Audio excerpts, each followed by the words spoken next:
दोस्तों नमस्कार, मैं मनीष कुमार सूर्यवंशी और आप देख रहे हैं वीर सूर्या टाइम्स। इस समय ITO IP भवन मौजूद हूं और आप मेरे पीछे देख सकते हैं सैकड़ों की संख्या में लोग हैं और बाबा साहब की 135वीं जयंती बड़ी धूमधाम से मना रहे हैं। यहाँ PWD और CPW के लोग हैं और मैं कुछ अधिकारियों से बात करता हूं, कुछ एसोसिएशन के जो लोग हैं उनसे बात करता हूं, क्या कहना है उनका। मैं Kamal Ahmed, special director general CPWD, senior most officer in CPWD। ऐसे प्रोग्राम होते रहने चाहिए। हमारे जो सामाजिक न्याय और जो हमारे समाज के जो कमज़ोर तबके हैं उनको आगे बढ़ाने के लिए जो चीज़ों की ज़रूरत है, ऐसे प्रोग्राम से उन्हें बड़ा बल मिलता है। सरकार की ओर से भी प्रयास किए जाते हैं, हमें अपने लेवल पे भी प्रयास करना चाहिए। विभाग की ओर से भी प्रयास किए जाते हैं ताकि सभी लोगों का सर्वांगी विकास हो सके। मैं आप सबसे भी ये चाहूँगा कि इन चीज़ों को ज़्यादा प्रचारित और प्रसारित करें ताकि सभी को उसका जो हक है वो मिल सके। धन्यवाद। बहुत ज़्यादा परिवर्तन देखा गया है। ये प्रोग्राम हर साल होता है और ये प्रोग्राम केवल यही नहीं होता, हर जगह होता है, पूरे ऑल इंडिया लेवल पे, पूरे भारतवर्ष के लेवल पे होता है और ये दिनों दिन और बढ़ता जाएगा, मुझे ऐसी पूरी उम्मीद है। और ये होते रहना चाहिए ताकि सभी को ये पता चले कि क्या बाबा जी ने किया और किसकी वजह, उनकी वजह से आज हमें क्या मिल रहा है। से मूलभूत शिक्षा के साथ ही वो आगे समाज में आगे आ सकते हैं। शिक्षा के क्षेत्र में अगर उनकी प्रगति होगी तो वो सर्वांगी उनका विकास अपने आप हो जाएगा। धन्यवाद। आशा लकड़ा, राष्ट्रीय अनुसूचित जनजाति आयोग, भारत सरकार में मैं मेंबर हूं और पिछले 2024 में मेरा अधिसूचना हुआ। 2 साल का कार्यकाल हमने पूरा कर लिया और जिस तरह से देश और समाज में लगभग ट्राइबल समाज है, पूरे देश भर में 725 के एबव प्रकार है और लगभग अगर देखा जाए तो 10 से 12 करोड़ की आबादी है जो पूरे देश भर में है। सभी के पास जाना, उनके सामाजिक आर्थिक विकास में जुड़ना, उनकी योजना प्रक्रिया में भाग लेना और उन्हें न्याय देने का काम करते हैं। चाहे किसी तरह का भी कोई मामला होता है, आयोग उन्हें न्याय देने का काम करती है। जिस तरह से CPWD के माध्यम से ये कार्यक्रम का आयोजन होता है, मैं इतना कहूँ कि बाबा साहेब भीमराव अंबेडकर ने जिस संविधान को गढ़ने का काम किया है, ये देश और समाज के सामने एक बड़ा ताकत देता है। जिस तरह से हमें आयोग में हमारा अनुच्छेद 338 का के अंतर्गत ये शक्ति प्रदान की गई है। संभवतः ये हमारा संविधान नहीं होता तो ये ताकत नहीं होती। सुमीला है, मैं PPS हूँ CPWD में, ADG सर के साथ अटैच। आज आप तबके के लिए बात करते हैं, उस तबके की तरफ अगर कुछ और अच्छा बेहतर सुधार हो सके तो शायद वो पूरा चरितार्थ रहेगा। मैडम और बात करें आज जो देखिए, अगर वो नहीं होते तो महिलाएं कहाँ आगे बढ़ रही थी, वो घर तक ही सीमित थी, चूल्हा चौका तक ही सीमित थी, लेकिन उनके योगदान से हम आज इस स्तर तक भी हैं और हमें इसकी बहुत खुशी है। पहले तो लोग उन्हें सिर्फ दलितों के भगवान बोलते थे, अब लोगों को पता चला है कि उन्होंने सिर्फ दलितों के लिए नहीं, पूरी सोसाइटी के लिए, हर कौम के लिए उन्होंने काम किया है, स्पेशली लेडीज़ के लिए। तो अच्छी चीज़ें हैं ये। और जैसे आज समारोह है, इसमें बहुत चीज़ें और हम ऐड कर सकते हैं। जैसे हम बात तो करते हैं लोगों को आगे बढ़ाने की, बाबा साहब की बात करते हैं, लेकिन कितने लोग बाबा साहब की तरह बन सकते हैं वो बात भी करनी चाहिए हमें। ऐसे लोग बाबा साहब की मूर्तियां तोड़ रहे हैं आज भी। वो मानसिक बीमार हैं वो लोग, और कुछ नहीं है। उनकी छोटी मानसिकता है तो उसका कोई इलाज नहीं है, वो जाके अपना ट्रीटमेंट कर रहे हैं। बस वैसे भी हर तरह के लोग मौजूद हैं ना, कोई ज़रूरी नहीं कि सबको सब बात समझ ही आए। उन्हें नहीं समझ आएगी, कोई बात नहीं, जब समझ आएगी नहीं तोड़ेंगे मूर्तियाँ। अम्बेडकर के दिए हुए आरक्षण से सरकार की नौकरी मांगने में कामयाब हुए, जिनकी संख्या 40 लाख है, या जो लोग विधानसभा और लोकसभा में MP और MLA बनने में कामयाब हुए, मिनिस्टर बनने में कामयाब हुए, वही लोग गरीबी की रेखा से ऊपर आए हैं। बाकी मैक्सिमम जो आबादी SC ST की है आज गांव में गरीबी की रेखा से नीचे जीवन यापन कर रही है और उनके लिए दिन रात काम करने की आवश्यकता है। वो जातिगत भेदभाव के आधार पर है, आर्थिक भेदभाव के आधार पर नहीं है। जब तक भारत में जातिगत भेदभाव रहेगा तब तक ये आरक्षण का लाभ अनुसूचित जाति जनजाति समाज के हर व्यक्ति को मिलेगा। एमसीटी परेवा हूँ, रिटायर्ड एडीजी फ्रॉम सीपीडब्ल्यूडी और अभी जो all India CPWD SC/ST association है उसका चीफ पैटर्न हूँ, मुख्य संरक्षक। परिवर्तन ये है कि ऑल ओवर इंडिया से लोग आए हैं और अलग अलग ब्रांचेस से आए हैं, सदस्यगण आए हैं, उनके पदाधिकारीगण आए हैं, सेंट्रल टीम आई है और अपना SC/ST कमीशन के भी जो माननीय चेयरमैन सदस्य ये हैं वो भी आए हैं, डिपार्टमेंट के अपने हेड आए हैं और मतलब रिटायर्ड लोग भी आए हैं जिन्होंने का काफ़ी उत्साह है इनमें। पहले तो क्या है कि ये एक डिपार्टमेंट का वेलफेयर एसोसिएशन है, तो सबसे पहले तो जो डिपार्टमेंट में जिन भी हमारे सदस्यगण को कोई दिक्कत है रूल से रिलेटेड सर्विस मैटर में, तो उनकी हेल्प के लिए ये है ट्रांसफ़र पोस्टिंग, जिनमें कईयों का जैसे प्रमोशन नहीं हो रहा, कन्फर्मेशन नहीं हो रही, उसके लिए ये बहुत ही डेडिकेटेडली काम करती है और सुनवाई भी होती है। इसके अलावा जो हमारे जो सदस्यगण हैं उनको अगर कोई कैजुअल्टी हो जाती है उसके लिए भी सहायता दी जाती है मेंबर्स को, जो भी पढ़ाई लिखाई के लिए है या उनके क्रियाक्रम वगैरह के लिए, वो सब भी हो रहा है और बीच बीच में प्रोग्राम करते रहते हैं जिससे आपस में मेल मिलाप रहता है, आपस में कॉन्फिडेंस रहता है कि हमारे साथ कोई है। Ravindra Kumar, retired additional director general CPWD, और हमारा संगठन के तौर पे हम ये देखते हैं कि हमारे संगठन में कहाँ कहाँ दिखते हैं, हमारे सदस्यों को कहाँ कहाँ प्रॉब्लम होती है, प्रमोशंस में, पोस्टिंग्स में, और कोई भेदभाव फिजिकल तौर पे जो होता है वो अगर कोई शिकायत आती है तो हम एसोसिएशन के लेवल पे उन ऑफिसरों से बात करते हैं, अपने डिपार्टमेंट के जो निर्माण महानिदेशक हैं उन तक बात पहुंचाते हैं और हम अपने लेवल पे ही उनसे बात करते हैं ताकि उनकी समस्याओं को हल किया जा सके। मैंने देखा नहीं कि इतने कमज़ोर कोई नहीं आए हैं जो यहाँ पढ़ लिख के आए हैं कि अपने परिचय देने में घबराते हों या शर्माते हों।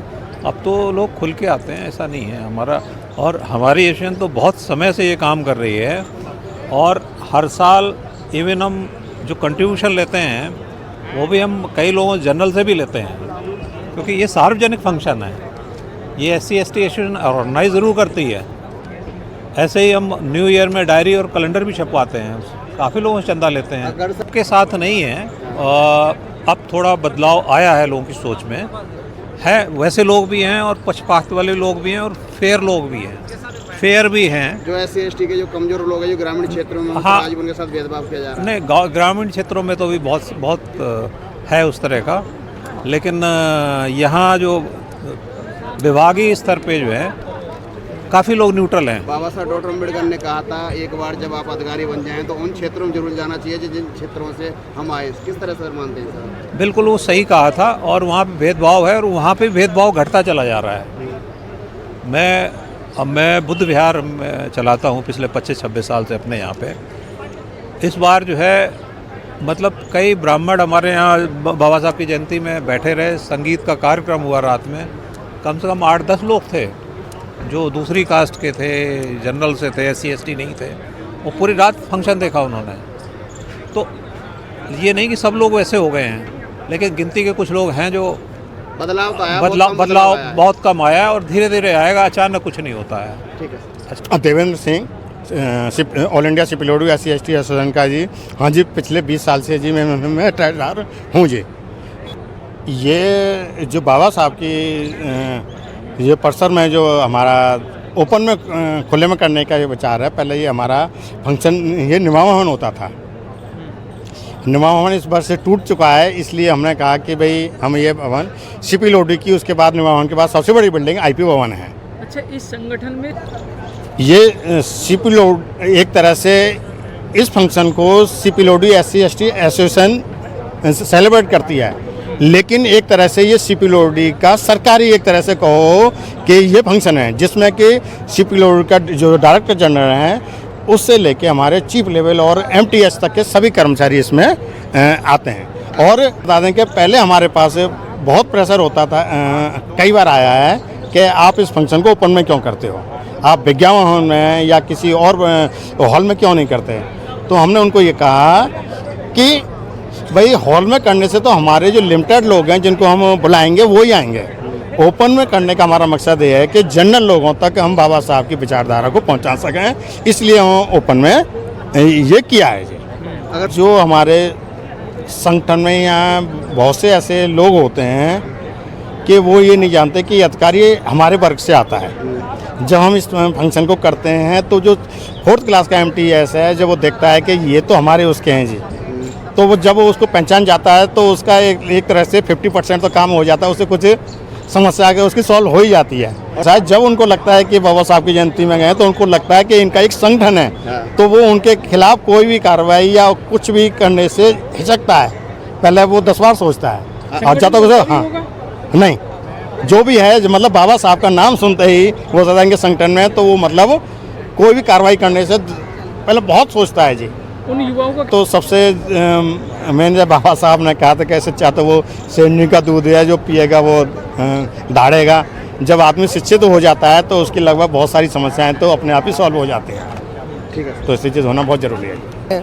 यादराम मीना, मैं हमारे संगठन all India CPWD SC/ST association का महासचिव हूँ और मैं विभाग में असिस्टेंट इंजीनियर हूँ। आज यहाँ पर बाबा साहब की जयंती कम से कम भी हम 20 साल से लगातार ये जयंती मनाते आ रहे हैं। पहले हम निर्माण भवन में मनाया करते थे, चूँकि अभी निर्माण भवन टूट गया है और तो हमें ये देखना था कि हमारी जो CPWD की जो बिल्डिंग है जहाँ पे हमारे कर्मचारी ज़्यादा संख्या में हों और जगह हो हमारे पास लोगों को बिठाने की, तो इसीलिए हम अपनी जयंती यहाँ पे इस बार IP भवन में मना रहे हैं। ये आप सब जानते हो कि हमें ये संगठन क्यों बनाए जाते हैं। संगठन बनाए इसलिए जाते हैं कि अगर आपको कोई परेशानी होती है, हमारे लोगों के साथ भेदभाव होता है या उनके साथ विभाग में जो भी उनकी पदोन्नति हो, उनके कोई MSCP के केस हो, उनके ट्रांसफ़र पोस्टिंग के केस हो या कोई और जातिगत भेदभाव हो, तो उनके जो वो लोग हमें बताते हैं। अगर इस तरह की कोई उनके साथ परेशानी आती है तो हम लोग बड़ी ताकत से साथ अपनी पूरी क्षमता के साथ ये संगठन के साथ खड़ा होता है और विभाग में उनकी हर तरह की समस्याओं को हम सुलझाने का प्रयास करते हैं। आप इस संगठन के माध्यम देखो, ये एक विभागीय संगठन है। इस तरह के जो all India CPWD SC/ST association है, इसी तरह के संगठन जो भी विभाग होते हैं देश में, सरकारी विभाग होते हैं, उनमें सब में होते हैं। हम लोग विभाग से संबंधित कार्य मेनली देखते हैं, लेकिन ऐसा नहीं है। इसके अलावा भी हम बहुत सारे ऐसे काम करते हैं जो विभाग के अलावा होते हैं। जैसे हम अगर हमारे विभाग से कोई भी कर्मचारियों के कोई आकस्मिक मृत्यु हो जाती है तो उनके बच्चों के लिए हम एक व्यवस्था चलाते हैं जिसमें हम 25-25 हज़ार रुपये उनको आर्थिक सहायता देते हैं। और हम कोरोना काल में एक बार जब हमारे मेंबर्स के साथ वो हुआ था तो हमने उनके 28 परिवारों को 1-1 लाख रुपए की आर्थिक सहायता भी दी थी और आम आदमी के लिए बनाया SC/ST कर्मचारियों के लिए। लेकिन फिर भी हम इसको आगे बढ़ के अब इसको थोड़ा और आगे बढ़ाने की दिशा में हम इसके माध्यम से कोशिश करेंगे कि हम और तरह की कुछ एक्टिविटी में इस पर हम काम कर रहे हैं, विचार कर रहे हैं, क्योंकि संगठन जैसे जैसे आगे बढ़ता है आगे चीज़ें करता जाता है। तो हम इसमें मीणा साहब और बात करें, कुछ जो कर्मचारी हैं वो शोषण का शिकार होते हैं और आगे नहीं बताते हैं किसी संगठन को या किसी अधिकारी को, और वो शोषण झेलते रहते हैं सीनियर अधिकारियों को। देखो सर, उसमें तो या तो हमें पता लग जाए, अगर हमें संज्ञान में आ जाता है तो हमें उसके बताए बगैर भी हम कार्रवाई करते हैं। हम कई बार ऐसा कर चुके हैं कि किसी ठेकेदार ने हमारे कर्मचारी के खिलाफ कुछ भी कोई भी ऐसा काम किया जिसकी वजह से उसको परेशानी हो, उसके साथ हाथापाई कर दिया, उसको परेशान करने की कोशिश की, तो हमने कई बार ठेकेदारों को डिबार कराया और कई अधिकारियों के खिलाफ हमने कार्रवाई करने की कोशिश की है। उनके साथ हम जो भी हमें पता लगा, चाहे भला ही वो डर के मारे नहीं बताया, लेकिन हम उनके साथ खड़े हुए और उन चीज़ों से उनकी तानाशाही से मुक्त कराया। बाबा साहब अम्बेडकर अपने आप में एक इतना बड़ा शोध का विषय है कि उनके बारे में जितना कहा जाए उतना कम है। जब हम भारत के संविधान को देखते हैं तो लगता है कि दुनिया का सबसे संविधान उन्होंने दिया। भारत के कोई भी ऐसा वर्ग नहीं रहा जिसके हितों को उन्होंने संरक्षित करने के लिए संविधान में प्रावधान नहीं बनाए। अगर हम अंतर्राष्ट्रीय स्तर पर देखते हैं तो उनके योगदान को इंटरनेशनल लेवल पर पूरी दुनिया सलाम करती है और आज दुनिया के सबसे योग्य व्यक्ति आज भी डॉक्टर अम्बेडकर ही माने जाते हैं। तो इसलिए डॉक्टर अम्बेडकर का भारत के स्तर पर या अंतर्राष्ट्रीय स्तर पर जो योगदान है उसको ध्यान में रख करके संयुक्त राष्ट्र संघ जिसको UNO कहते हैं न्यूयॉर्क में, वहाँ बाबा साहब अम्बेडकर की जन्म के उपलक्ष्य में उनका जन्म दिवस समारोह हर साल धूमधाम के साथ पूरी दुनिया के लोग मनाते हैं। तो मैं ये कहूँगा दिल्ली में और भारत में देश के कोने कोने में जितनी प्रतिमाएं बाबा साहब अम्बेडकर की लगी हैं और जितनी जयंती बाबा साहब की मनाई जाती है, मुझे लगता है विश्व में कोई दूसरा ऐसा महापुरुष नहीं है जिसकी इतनी प्रतिमा विश्व के स्तर पर लगी हो या जिनकी जन्म दिवस को इतने व्यापक स्तर पर मनाया जाता हो। जहां संसद के अंदर हर साल बाबा साहब अम्बेडकर को नतमस्तक होने के लिए भारत के जो भी प्रधानमंत्री या राष्ट्रपति होते हैं 14 अप्रैल को वो संसद भवन आते हैं और बाबा साहब के स्टेच्यू पर नतमस्तक होकर उनको अपनी श्रद्धासुमन अर्पित करते हैं। उत्तर प्रदेश के मुख्यमंत्री ने अभी पिछले दिनों ये घोषणा की थी कि जो भी प्रतिमा उत्तर प्रदेश के अंदर बाबा साहब की लगी है उनकी सुरक्षा की जिम्मेदारी उत्तर प्रदेश पुलिस की है। अभी उन्होंने एक और घोषणा की, हर जिले में सरकारी खर्चे पर छतरी के साथ बाबा साहब अम्बेडकर की स्टेच्यू लगाई जाएगी, उसमें पूरा खर्चा उत्तर प्रदेश सरकार उठाएगी। तो मैं सरकार से आपके टीवी चैनल के माध्यम से ये कहूँगा कि अगर ऐसे असामाजिक तत्व बाबा साहब अम्बेडकर जैसी महान विभूति की अगर प्रतिमा को खंडित करते हैं और देश का माहौल या प्रदेश का माहौल खराब करने का दुस्साहस करते हैं, तो ऐसे लोगों के खिलाफ कठोर कार्रवाई होनी चाहिए, जिससे कि भविष्य में कोई भी ऐसा शरारती तत्व ऐसी हिमाकत करने की कोशिश ना कर सके। तो साहब कुछ लोगों का मानना है, जैसे रामविलास पासवान ने दलितों के लिए। मैं मनोहर लाल, चीफ इंजीनियर और CPWD से, और प्रेजेंटली मैं प्रेसिडेंट भी हूँ इस एसोसिएशन SC/ST CPWD एसोसिएशन का। तो सर आप एक मुखिया हैं संस्था के। वर्क तो सेंट्रल ऑफिस में तो काफ़ी हो रहे हैं, रीजनल ऑफिस से भी जैसे हम जाते हैं तो बहुत सारे वर्क क्या है, हमारे सर्विस मैटर्स, लोगों की प्रॉब्लम जो हमारे एम्प्लॉइज़ हैं उनको हम सॉर्ट आउट करने के लिए वो हमें अप्रोच करते हैं, हम फिर उनके साथ कोऑर्डिनेट करके एडमिनिस्ट्रेशन के साथ टेकअप करते हैं।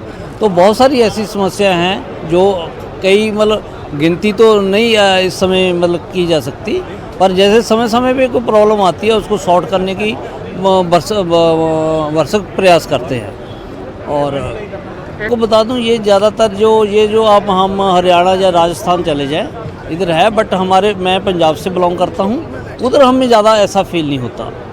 आई थिंक हरियाणा में भी कम है जो एरिया पंजाब के साथ लगता है, इंटीरियर में हो सकता है ऐसा है, हमारे पंजाब में तो ऐसा कुछ ऐसा फील नहीं किया। जहाँ जहाँ भी हम घूमे हैं, मेरी पंजाब में पोस्टिंग ही रही है, मैं पंजाब से बिलोंग करता हूँ, तो कम हो रहा है अभी, बट 100% तो कोई चीज़ एक्यूरेट नहीं हो सकती, पर पंजाब में काफ़ी कम है।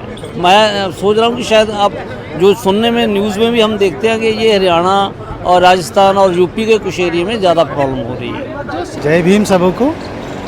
मैं हूँ Sanjay Jharwade, all India central PWD SC/ST association से चंडीगढ़ का वाइस प्रेसिडेंट हूँ और all India central PWD engineers association का चंडीगढ़ से जोनल सेक्रेटरी हूँ और central government employee welfare coordination committee जिसमें लगभग 50 डिपार्टमेंट शामिल है, उस कमेटी का मैं चंडीगढ़ से जॉइंट सेक्रेटरी हूँ। तन बाबा साहब ने लाए थे, परंतु उस कारवां को हमें आगे बढ़ाना है और उसी में हम बचपन से लगे हुए हैं और अपने बच्चों को भी इसी कारवां में शामिल किए हुए हैं। और सभी लोगों से मैं निवेदन कर रहा हूँ कि वे सहपरिवार इस कारवां को आगे बढ़ाएं, क्योंकि बाबा साहब ने जो कार्य किए थे वो किसी एक खास वर्ग तक सीमित नहीं थे, वो सभी वर्गों के लिए थे। बट दुर्भाग्यवश सारे लोग इस बात को जानते नहीं हैं। अगर वो थोड़ा यूट्यूब देखे या इंटरनेट देखे या बुक्स पढ़े तो उनके कार्यों को वो जान पाएंगे। देखिए, अगर उनको समाज का नशा हो जाएगा तो वो दूसरा नशा भूल जाएंगे। उसके लिए उन्हें बाबा साहब की किताबों को पढ़ना होगा। सिर्फ बाबा साहब को मानने से बात नहीं बनेगी, बाबा साहब की बातों को भी मानना पड़ेगा। आप किस तरीके से अपील करेंगे उनसे? मैं उनसे यही अपील करूंगा कि अपना सब कुछ भूल के अगर बाबा साहब की किताबों को पढ़े तो डेफिनेटली आप उनके जीवन में भी चेंजेस आएंगे और उनके परिवार में भी चेंजेस आएंगे और उस देश में भी चेंजेस आएंगे।